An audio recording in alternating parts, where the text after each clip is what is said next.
રાજકોટના વિછિયાના ઓરી ગામમાં ફાયરિંગ. ઓરી ગામ ખાતે જાહેરમાં ફાયરિંગની ઘટના બની છે. 4 થી વધુ રાઉન્ડ ફાયરિંગ કર્યાની ઘટના. પવનચક્કીના ધંધા બાબતે ખાર રાખી જીવલેણ હુમલો કરવામાં આવ્યો હોવાની ઘટના. વિછિયા પોલીસ સ્ટેશન ખાતે જુદી જુદી 2 પોલીસ ફરિયાદ નોંધાઈ છે. 9 જેટલા વ્યક્તિઓ વિરુદ્ધ નોંધાઈ છે પોલીસ ફરિયાદ. રાયોટિંગ, આર્મ્સ એક્ટ, હત્યાના પ્રયાસ સહિતની કલમ હેઠળ નોંધાઈ છે પોલીસ ફરિયાદ. તો રાજકોટ ગ્રામ્ય પોલીસ દ્વારા 5 જેટલા આરોપીઓને ઝડપી પાડવામાં આવ્યા છે. ગત 6 જાન્યુઆરી 2026ના રોજ સાંજના 7:30 વાગ્યાની આસપાસ બન્યો છે બનાવ.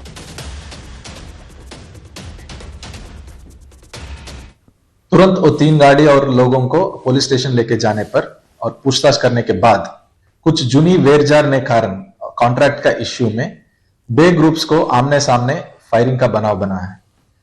ऐसी हकीकत मिलने पर हमने तुरंत 9 लोगों के खिलाफ अनलॉफुल असेंबली, राइटिंग और आर्म्स एक्ट का गुना दाखिल किया है और 4 लोगों के खिलाफ अटेम्प्ट टू मर्डर અને आर्म्स एक्ट का गुना दाखिल किया है. અમદાવાદમાં ટ્રાફિક પોલીસ કર્મીની હત્યાનો પ્રયાસ. ટ્રાફિક પોલીસ કર્મી પર કાર ચડાવીને હત્યાનો પ્રયાસ કરવામાં આવ્યો. ભાડજ 4 રસ્તા પાસેનો બનાવ છે. નંબર વગરની કારને રોકવા જતા કર્યો હતો પ્રયાસ. કાર ચાલકે પોલીસ કર્મીને બોનેટ પર લટકાવી દીધો. 1.5 કિલોમીટર સુધી પોલીસ કર્મીને બોનેટ પર રાખ્યો હતો. તો સોલા પોલીસે 3 આરોપીઓ સામે ગુનો નોંધ્યો છે.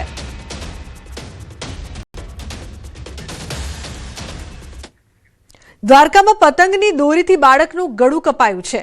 સલાયામાં બાળકને ચાઇનીઝ દોરી વાગી બાળકને ગળાના ભાગે પહોંચી ઇજાગ્રસ્તને ખાનગી હોસ્પિટલમાં ખસેડાયો છે.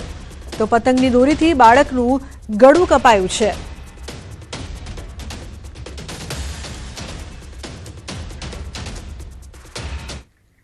દેવભૂમિ દ્વારકાની ખંભાળિયા નગરપાલિકા ફરી આવી છે વિવાદોમાં. નગરપાલિકાના ચીફ ઓફિસરની બદલી કરવા મામલે પાલિકાના સત્તાધીશોની સહી સાથેનો લેટર વાયરલ થયો છે. આ લેટર વાયરલ થતાં રાજકારણ પણ ગરમાયું છે, કારણ કે પત્રમાં ખંભાળિયા નગરપાલિકાના શાસક ભાજપ સદસ્યોએ હાલના ચીફ ઓફિસર રાહુલ કરમૂરને દૂર કરવાનો ઉલ્લેખ કર્યો છે. શહેરી વિકાસ મંત્રી કનુભાઈ દેસાઈને આ પત્ર લખવામાં આવ્યો છે. આ પત્રમાં પૂર્વ ચેરમેન અને હાલના જિલ્લા ભાજપના હોદ્દેદાર તેમજ અનેક કોર્પોરેટરની સહી પણ છે. લેટરમાં પાલિકા ચીફ ઓફિસરની બેદરકારીથી વિકાસ કામમાં ખોરંભે ચડ્યા હોવાનો આક્ષેપ છે. વાયરલ લેટર મામલે પાલિકા ચીફ ઓફિસર રાહુલ કરમૂરે કરી છે સ્પષ્ટતા. વાયરલ લેટર કોના દ્વારા લખવામાં આવ્યો છે તેમજ લેટરમાં જે સહીઓ કરેલી છે તે પણ બાબતની તપાસ કરવામાં આવશે.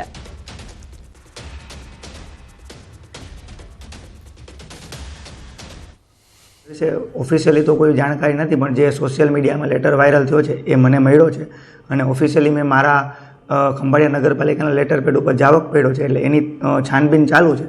જે કંઈ બી એનો જો કાયદેસર ઉપયોગ ન હોય અથવા ગેરકાયદેસર ઉપયોગ થયો હશે તો જે કોઈ બી એના પાછળ કસૂરવાર હશે એના ઉપર અમે નિયમ અનુસાર જે કંઈ કાર્યવાહી કરવાની હશે એ કરશું. અમારી સાઈનો સાહેબ આમાં છે એ ખોટી છે. જો એવું સાબિત થશે તો આપણે પોલીસ કેસ કરવા સુધીની પણ તજવીજ એમાં કરશું. જૂનાગઢ જિલ્લા પુરવઠા વિભાગ દ્વારા સરકારી અનાજ યોજનાનો લાભ જરૂરિયાતમંદ લોકોને મળી રહે તે હેતુથી હાથ ધરવામાં ડેટા ચકાસણીની કામગીરીમાં મોટી સફળતા મળી છે. જિલ્લામાં નોંધાયેલા કુલ 9,32,000 NFSA સભ્યોની આધાર લિંકિંગ અને ખરાઈની પ્રક્રિયા પૂર્ણ કરી દેવામાં આવી છે. આ તપાસના અંતે 33,678 સભ્યો યોજના માટે અપાત્ર ઠર્યા છે, જેમને તાત્કાલિક અસરથી નેશનલ ફૂડ સિક્યોરિટી એક્ટની યાદીમાંથી દૂર કરી નોન FSA શ્રેણીમાં ટ્રાન્સફર કરવામાં આવ્યા છે. આ કાર્યવાહી પૂર્વે તમામ સભ્યોને 3 વખત નોટિસ આપી પૂરતી તક આપવામાં આવી હતી. જો કોઈ પાત્રતા ધરાવતા નાગરિકનું નામ ભૂલથી રદ થયું હોય તો તેઓ મામલતદાર કચેરી ખાતે પુરાવા સાથે અરજી કરી શકે છે.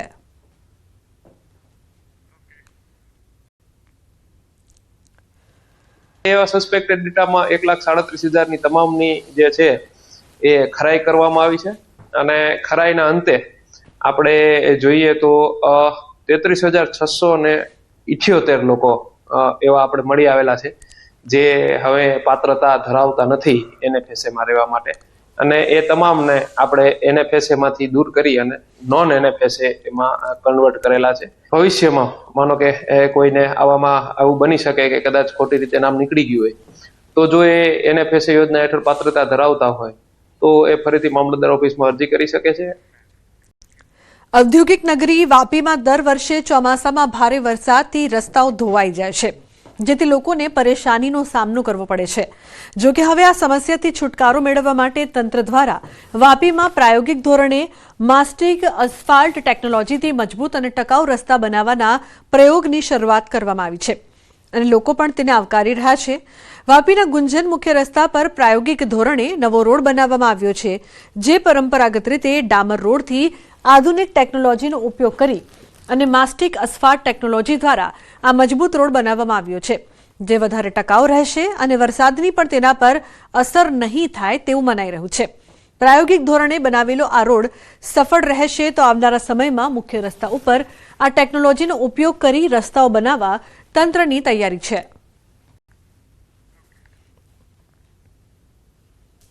ખૂબ જ હેવી ટ્રાફિક હોય છે, મોટા ભારે વાહનો જતા હોય છે અને 4 રસ્તા હોય એટલે ત્યાં ટર્નિંગ હોય છે. ટર્નિંગના લીધે તથા વરસાદ ખૂબ જ પડે છે. આપણે વાપીમાં 100 થી 125-150 ઇંચ જેટલો વરસાદ પડતો હોય છે આપણા એન્યુઅલી. તો એના લીધે જે 4 રસ્તા હોય છે ત્યાં ટર્નિંગ પર ડેમેજ થઈ જતા હોય છે. ઘણીવાર રસ્તા આપણા એ જંકશનો ઘણીવાર ડેમેજ થઈ જાય છે અને આ રેક્ટિફાઈ કરવા પડે. તે ન કરવા પડે એના માટે થઈને આપણે ટોપ લેયરમાં માસ્ટિક આસ્ફાલ્ટની कामगिरी કરવામાં આવી છે. जो आपकी गुंजन 4 रास्ते की वजह से बनाया है, ये सबसे बेस्ट रोड है और ये नॉर्मल रोडों की वजह से की बजाय ज़्यादा फायदेमंद है, क्योंकि वापी जो GIDC एरिया है इसके अंदर भारी वाहनों का आना जाना ज़्यादा है और भारी वाहनों की वजह से ये रोड कामयाब नहीं है, जबकि ये मास्टिक रोड पूरी GIDC के अंदर बनना चाहिए और यही वापी GIDC के अंदर कामयाब है. ચોમાસામાં રોડ ખોદાઈ જતા હોય, અસંખ્ય ખાડા પડી જાય અને એમાં સમય ડીઝલ અને પેટ્રોલનો વેડફાટ થતો હતો. આ સમય આ વર્ષે તંત્ર દ્વારા આ નવું ટેકનોલોજીથી જે રોડ પટ્ટા મૂકેલા છે તે જો સારા અને અત્યારે સુંદર ટકાઉ લાગી રહ્યા છે. આ બાબત અમારું એવું કહેવું છે કે આ ટેકનોલોજીને આગળ વધારી અને વાપી પૂર્ણા સંપૂર્ણની અંદર આ રોડનો ઉપયોગ કરવો જોઈએ. અમદાવાદમાં ડિસેમ્બર 2025માં લેવાયેલી CMA ફાઉન્ડેશનની પરીક્ષાનું પરિણામ જાહેર કરવામાં આવ્યું છે, જેમાં કુલ 585 વિદ્યાર્થીઓએ પરીક્ષા આપી હતી. આ પરિણામમાં અમદાવાદ કેન્દ્રમાં પ્રથમ મોદી 400માંથી 332 માર્ક્સ મેળવીને પ્રથમ ક્રમે રહ્યો છે, જ્યારે મનશા 330 માર્ક્સ સાથે બીજા ક્રમે અને તીર્થ જૈન 326 માર્ક્સ સાથે ત્રીજા ક્રમે ઉત્તીર્ણ થયા છે. આ ઉપરાંત શ્રેયાનશ રાજપૂત અને ઋત્વિક પીઠવા બંનેને 322 માર્ક્સ મેળવીને ચોથો ક્રમ પ્રાપ્ત કર્યો છે.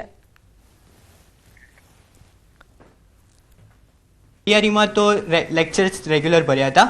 બધી અહીંયાની ફેકલ્ટી છે એમનો પૂરેપૂરો સપોર્ટ હતો અને રેગ્યુલર લેક્ચર્સ ભર્યા અને રોજની રેગ્યુલર સ્ટડીઝ કરી એક કન્સિસ્ટન્સી સાથે અને ફ્રી ટાઈમ બી હતો એમાં એન્જોય કર્યું. બટ સ્ટડીના ટાઈમે સ્ટડી એકદમ એ રીતની ડિસિપ્લિન સાથે કર્યું તો એટલું બધું હાર્ડ મને ના લાગ્યું. મારા દાદાથી લઈને બધા જ એકાઉન્ટન્ટ છે. મારા દાદા, મારા પપ્પા સિનિયર એકાઉન્ટન્ટ્સ, મારા જીજુ CA અને એ ટાઈપનું છે, એટલે મને પણ કોમર્સમાં પહેલેથી જ ઇન્ટરેસ્ટ હતો. ડિસેમ્બર CMA ફાઉન્ડેશનની જે એક્ઝામ લેવાઈ હતી એમાં મારો સેકન્ડ રેન્ક આવ્યો છે અમદાવાદમાં, જેમાં મારે 330 मार्क्स स्कोर થયા थे. सर CMA एक ग्रेट प्रोफेशन है, इसमें आपको बहुत स्कोप है और अगर आपको इसमें अच्छा स्कोर करना है तो आपको कंसिस्टेंट रहना पड़ेगा और ज़्यादा स्ट्रेस भी लेने की ज़रूरत नहीं है. डेली बस 1 to 2 आवर स्टडी करो और जो भी आपका काम करे उससे मतलब एन्जॉय करो. एन्जॉय करके करोगे तो वो आपको ऑटोमेटिकली बेस्ट रिजल्ट प्रोवाइड करेगा. જેમાં અમદાવાદમાંથી 585 વિદ્યાર્થીઓએ પરીક્ષા આપી હતી, જેમાંથી 470 વિદ્યાર્થીઓ પાસ થયા છે. એટલે કે અમદાવાદ બ્રાન્ચનું પરિણામ 80.34% છે, જે WRC કમ્પેરિઝનમાં બહુ સારું છે. WRCનું રિઝલ્ટ છે વેસ્ટર્ન રિજનનું 66.84% રિઝલ્ટ જાહેર થયું છે. પાટણના ધારાસભ્યોએ મુખ્યમંત્રીને રૂબરૂ મળીને કરી રજૂઆત. પાલિકામાં ઓળખ વેબસાઇટ ચાલુ કરવા કરી માંગ. ઓળખ વેબસાઇટ છેલ્લા 2 મહિનાથી બંધ છે. જન્મ મરણના દાખલા મેળવવા આવતા અરજદારોને હાલાકી થઈ રહી છે.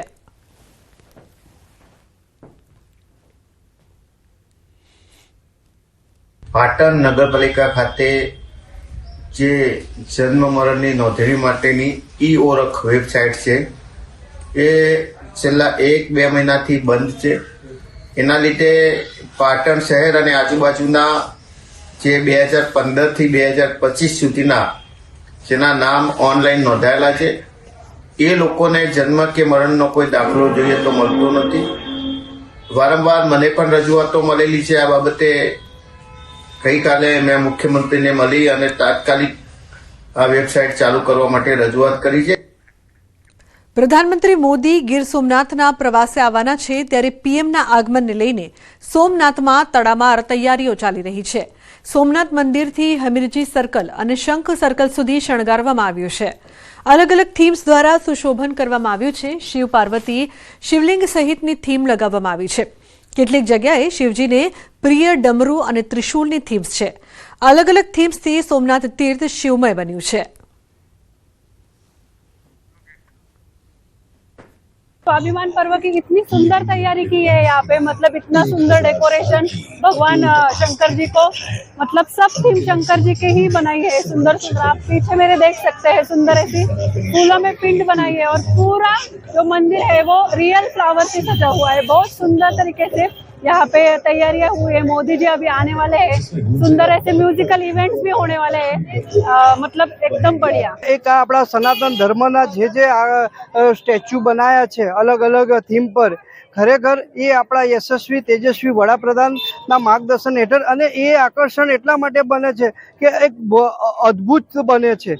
સોમનાથ સ્વાભિમાન પર્વની આજથી વહેલી સવારથી પ્રારંભ કરવામાં આવ્યો છે અને સોમનાથ મંદિરના પરિસરની અંદર અલગ અલગ જે કહી શકાય કે ઋષિ યુવકો દ્વારા જે ઓમ નામનો મંત્ર છે તેમનો જપ કરવામાં આવી રહ્યો છે અને સતત 72 કલાક સુધી આ મંત્ર છે તેમનો જપ કરવામાં આવ્યો છે. જો કે આગામી સમયની અંદર જ્યારે હવે વડાપ્રધાન નરેન્દ્ર મોદી સોમનાથ ખાતે પધારવાના છે અને સોમનાથ ખાતે અશ્વ શૌર્ય યાત્રા કાઢવાના છે, ત્યારે તેમના ભાગરૂપે જોઈ શકાય છે કે અહીં જે અલગ અલગ થીમ્સો છે તે બનાવવામાં આવી રહી છે. કેટલીક જગ્યાએ શિવ અને પાર્વતીની થીમ્સ બનાવવામાં આવી છે, તો કેટલીક જગ્યાએ એટલે કે કહી શકાય કે સોમનાથ મંદિરથી લઈ અને હમીરજી સર્કલ અને શંખ સર્કલ સુધીમાં અલગ અલગ થીમ્સો છે તે બનાવવામાં આવી છે. કેટલીક જગ્યાએ શિવજીની લિંગ બનાવવામાં આવી છે, તો કેટલીક જગ્યાએ શિવજીની પ્રતિમા છે, તો કેટલીક એવી જગ્યા છે કે જ્યાં શિવજીને પ્રિય એવું ડમરું છે તેમની પણ થીમ્સ બનાવવામાં આવી છે. એટલે એક પ્રકારે કહી શકાય કે સોમનાથ મંદિર ખાતે આવતા જે ભાવિકો હોય છે સતત ભક્તિમય રહે, શિવમાં મગ્ન રહે તે પ્રકારની અલગ અલગ થીમ્સો છે તે તૈયાર કરવામાં આવી છે. અને જ્યારે વડાપ્રધાન નરેન્દ્ર મોદી આગામી 10 તારીખે સાંજના સમયે અહીં આવશે, ત્યારે તેમના આગમનના ભાગરૂપે અને ખાસ કરીને જ્યારે વડાપ્રધાન નરેન્દ્ર મોદી અહીંથી પસાર થશે, ત્યારે આ તમામ થીમ્સો છે તેમના માધ્યમથી જે અહીં આવતા ભાવિકો છે તે સતત શિવમય રહે તે પ્રકારનું સુસારું આયોજન છે તે તંત્ર દ્વારા કરવામાં આવ્યું છે. દિનેશ સોલંકી, ન્યૂઝ 18 ગુજરાતી, ગીર સોમનાથ. ગીર સોમનાથના પ્રભાસ તીર્થના ત્રિવેણી સંગમ પર સોમપુરા તીર્થ પુરોહિતો દ્વારા વિશેષ આયોજન કરવામાં આવ્યું છે. 1000 વર્ષ પૂર્વે સોમનાથની સખાતે બલિદાન આપનાર જીવાત્માઓના મોક્ષાર્થે તર્પણ વિધિ કરવામાં આવી છે. સોમનાથ મહાદેવ મંદિર પર 1000 વર્ષ પૂર્વે મહંમદ ગજનવીએ આક્રમણ કર્યું હતું. આ સમયે ક્ષત્રિય ઉપરાંત સ્થાનિક ભૂદેવો પણ વિધર્મી સૈન્ય સામે લડાઈ કરી હતી. ત્યારે આક્રમણમાં શહીદ થયેલા લોકોની સવામણ જનોઈના પિતૃ તર્પણ સાથે વિધિ કરવામાં આવી.